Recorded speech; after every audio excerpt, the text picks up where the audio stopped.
Alright, so this video is going to talk about limits at infinity. I am going to post another math BFF video that is a lot longer than this one, but it's going to go a lot more in depth. So if you feel like you need extra help, watch that one, and it's going to go a little bit more in depth and have more examples. Limits at infinity are any limit where the x value is approaching infinity or negative infinity. And what that kind of means on a graph is a limit as x approaches infinity for f of x would mean what y value do we get as we go way, way, way out to the right, right? X infinity on the x-axis to infinity would be way out to the right. What y value do we get? For the limit as x approaches negative infinity for f of x, now we're thinking negative infinity way, way, way out to the left. What y value are we approaching? So our key idea with limits at infinity is we really want to check the numerator and the denominator. If there's no denominator, then you lollipop it at just 1. So it'd be this first case. And you can copy this down, but if the numerator is greater than the denominator, our answer is going to either be infinity or negative infinity, and we just have to plug it in and see. If they're equal to each other, it's the ratio of the coefficients a over b. If the denominator is greater, our limit goes to 0. This is very similar to horizontal asymptotes. So the first example we're going to look at is just there's no denominator. So it's that case where we need to plug it in and see. And what we really want to do is we want to focus in on our highest degree term. And the reason for that is if we plug in negative infinity, we'd get 3 times negative infinity to the 5th power plus 7 times negative infinity squared minus 5. And what's going to kind of end up happening is infinity to the 5th power, this first term, is going to be so much bigger than any of the other terms that everything else is kind of not going to matter. You're not going to notice it. It's kind of like if you thought infinity means you get this big, big, massive number and you keep going on and on and on forever. And you keep going and going and going. If you add on 7 to that, you're not going to notice because you're going to keep going. You're going to eventually take those 7 steps. Even if you added on 7,000, you're still not going to notice. So for infinity to the 5th power, if you add or subtract infinity squared, infinity to the 5th power is so much bigger that it doesn't matter what else you do. We're just going to look in there. So on these questions, basically what we're going to do is we're going to start off with the limit as x approaches negative infinity, and we're going to isolate that biggest term, and we can kind of just ignore everything else. So this is going to be approximately the limit as x approaches negative infinity of 3x to the 5th power. And now we're going to plug in negative infinity. And that's 3 times negative infinity to the 5th power, which, if you remember, a negative to an odd power stays negative. So when you multiply 3 times infinity, it stays infinity. When you take infinity to the 5th power, it's still this big, massive number. But what we want to point out is the sign of that number is going to be negative. So we get negative infinity, right? Because this would kind of be 3 times negative infinity to the 5th. Well, 3 times infinity is still infinity. Infinity to the 5th power is still that huge number, infinity. I want to talk about this example. If we had changed this to be positive infinity, then our limit would now, when we plug in positive infinity, we would now get 3 times infinity to the 5th power, which would become positive infinity. Alternatively, if we had put like a negative in the front, that also might change things. So that's why we really need to plug it in and analyze our signs to figure out, is the answer positive infinity or is the answer negative infinity? I next want to kind of look what sometimes is an overlooked example, but the limit as x approaches negative infinity of 7. Well, there's no x value to plug in. So in this case, we can't plug in x. We just are going to be left with 7. And that kind of makes sense if we think about the graph here.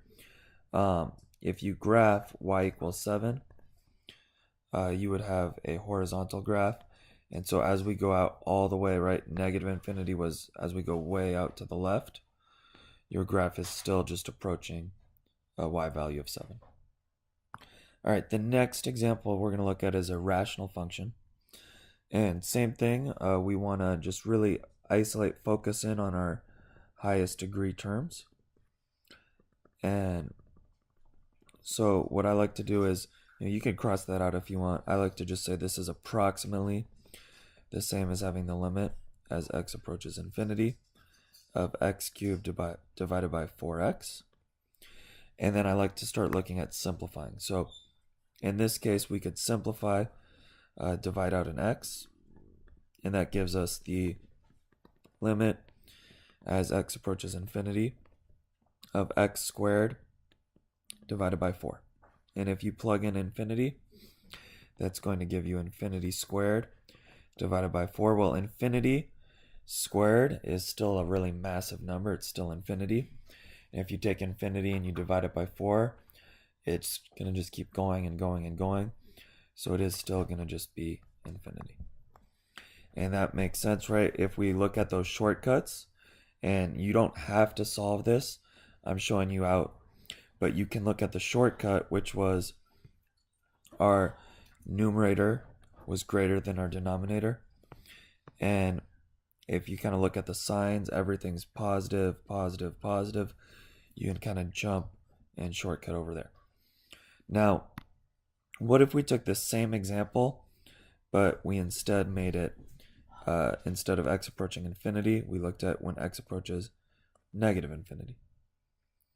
Well, in this case, we have x squared. So we're going to take negative infinity. I'm going to put that in parentheses squared, and it's going to remain positive. However, if we change it up a little bit more, and we looked at something like this, which is essentially the same question, but just now we're changing the denominator to have an x squared, this is going to change things. So we're going to isolate those two greatest terms, and we're going to say this is approximately our limit as x approaches negative infinity of x cubed divided by 4x squared. Then we can simplify out x squared, and two of those will give us the limit as x approaches negative infinity of x divided by 4. And when we plug in negative infinity, we get negative infinity divided by 4. That's going to this massive negative number. Dividing it by 4 will keep it as negative infinity. So we do really want to plug it in, check the signs, and see is our answer positive infinity or negative infinity. All right, in the next example, we are again going to isolate our greatest degree terms. And in this case, they'll make sure, if you notice, the bigger term in the numerator is the second one, but make sure to include the sign. So it's negative 4x cubed divided by positive 5x cubed. And so this is going to be approximately the limit as x approaches infinity of negative 4x cubed divided by positive 5x cubed. And if we look at algebra, you can simplify out an x cubed term, and we're just left with a constant, negative 4/5. So since there's nowhere for x to be plugged into, the answer to this limit is just negative 4/5. And again, this kind of matches up with that second case where the degree is the same in the numerator and the denominator. So it's just this coefficient of a over b. I also want to point out with this case, if we had changed this to negative infinity, it would not matter at all, because even though it's negative infinity, there's nowhere to plug that into. So it just stays as that a over b. It's the same answer. Next, we'll look at an example where the denominator is greater. And again, when we're isolating the terms, we want to look at the highest degree. even though we have plus a million here, it doesn't matter because when we plug in infinity, infinity is so much greater and more massive than 1 million that 1 million just kind of gets wiped away. So we're just looking at the two highest degree terms. So that's the limit as x approaches infinity, and I'll say it's approximately that limit, of 17x to the fourth divided by 5x to the 10th power. And we can do algebra, and we can get rid of 4x's in the denominator. So this is equal to the limit as x approaches infinity of 17 divided by 5x to the 6th power. And then when I plug in infinity, that's going to give me 17 divided by 5 times infinity to the 6th power. And that will give us 17 divided by infinity. Right, infinity to the 6th power is still a massive number, times 5 still that massive number.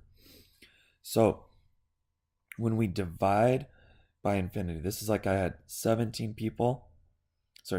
slices of pizza, and I'm going to divide them into to infinity amount of people. And so each of those 17 slices of pizza has to be split up between infinity people, and they keep coming and coming and coming. So to divide it evenly, each person's going to get pretty much nothing. It's going to approach 0. So if we notice that the denominator was greater, you could immediately jump to that shortcut of the answer being 0. And similarly to the last example, if we change this to have a negative sign, so the limit as x approaches negative infinity, what would change here, in this case actually is nothing, but if we also made it so that we had like to the 11th power, so that would make this 7th, and that would make this 7th, then when we raise negative infinity to an odd power, we'd get a negative in the denominator. But when we divide by negative infinity, we still do get the answer of 0. So kind of looking back at the 3 cases that we have, what we'll notice is these bottom 2 cases, it doesn't matter if the limit as x approaches infinity or negative infinity, we will get the same answer. Whereas in the top case, we have to actually plug it in and analyze the coefficients and analyze the degree. So next I want to kind of look at some special cases, and I want us to think about if we're plugging infinity in for x. So we're kind of thinking as x approaches infinity for these. So with 3 to the x or e to the x, we'll kind of think the graph of an exponential is getting extremely tall. So when we plug in infinity, like 3 to the infinity power, that's just jumping massively high, and this is going to get higher and higher extremely quick, and that's 3 times itself over and over again. Whereas if we look at like something like x squared, when we plug in infinity to x, that's just infinity times itself 1 time. So the multiplication here stops, whereas the multiplication in the first case, 3 times 3 times 3 times 3, keeps going and going and going. And so actually this is going to be larger. And you can kind of think of that as if I graphed x squared, right, a parabola, the graph of a parabola is much less steep than the graph of an exponential, and so that's why this is a little bit smaller. Next, we're going to look at ln of x, and if you remember your graph of ln of x, it kind of looks like this. So if I transfer that over here, we can see that this one is even a little bit smaller, and that's because this is like saying if I had like log base 3 of infinity, it's saying 3 to what power is going to give me infinity. And so this is going to end up being a little bit smaller than having infinity multiplied by itself and we can kind of see that on the graph as well. And then the last one is, the sine of infinity. And technically this is DNE, but what we want to think about with the sine graph or the cosine graph is that this is this periodic graph that's fluctuating between +1 and -1. So even though sine of infinity is DNE, it's going to be some number between -1 to +1. So we want to kind of think and realize it's in between those two. So the order is actually going to just kind of go in order as I wrote them. The largest is going to be when we have an x in the exponent. Then next largest is we have the x raised to a power of a whole number. After that will be logarithms or ln of x. And then our smallest will be a trig function. So that's going to help us out when we look at these special cases. So if we got something like this, what we want to kind of think about is, okay, what did we say was bigger? Is e to the x a bigger term, or is ln of x a bigger term? And if you forget, just kind of go back to their graphs, right? E to the x and ln of x. So as we go to the right, e to the x is so much bigger. So in this case, our numerator is bigger. The signs are both positive. When we plug it in, they're both positive. So this gives us infinity. If I had something like example 8, the numerator, what we want to think when we plug in infinity. So when we plug in infinity, sine of x is some number from -1 to +1, whereas when we plug it into the denominator, it's infinity. So this is kind of like some number from -1 up to +1 divided by infinity. Well, we can see the denominator is going to be a lot bigger, and when the denominator is bigger, our limit goes to 0. So those are just a couple examples of special cases. You really just want to kind of remember this order and how to analyze those. One last thing I want to point out are horizontal asymptotes, right? In order to find a horizontal asymptote, what we kind of need to think about is going back to those 3 rules. However, now with horizontal asymptotes, when our graph goes up to positive infinity or down to negative infinity, that's actually no longer a horizontal asymptote, and there is no horizontal asymptote. The other 2 rules are going to kind of remain the same. So when it asks us, to find the horizontal asymptote, there could be a graph with 2 different horizontal asymptotes. You could have a graph that has, for example, a horizontal asymptote on the left side approaching 0. So as we go way out to the left, we approach 0. But on the right side, maybe it just keeps going up to infinity. So you do need to check both the left and the right side. So if a question asks you to find a horizontal asymptote, what you need to kind of translate this to is, I want to look for the limit as x approaches negative infinity, and also the limit as x approaches positive infinity, and look and see those both, what those are, and that'll give us that. So I'll do one challenge example and then we'll be done. And so here's our example. When we're looking at this, we kind of want to remember, okay, we need to look for the limit for this. So I'm going to just rewrite this really quickly as the limit as x approaches negative infinity and the limit as x approaches positive infinity. So let's start over here with the limit as x approaches negative infinity. And we want to isolate the highest term. Now, don't forget about that square root. A lot of people mistakenly say the highest term is x squared, but you have to square root this still.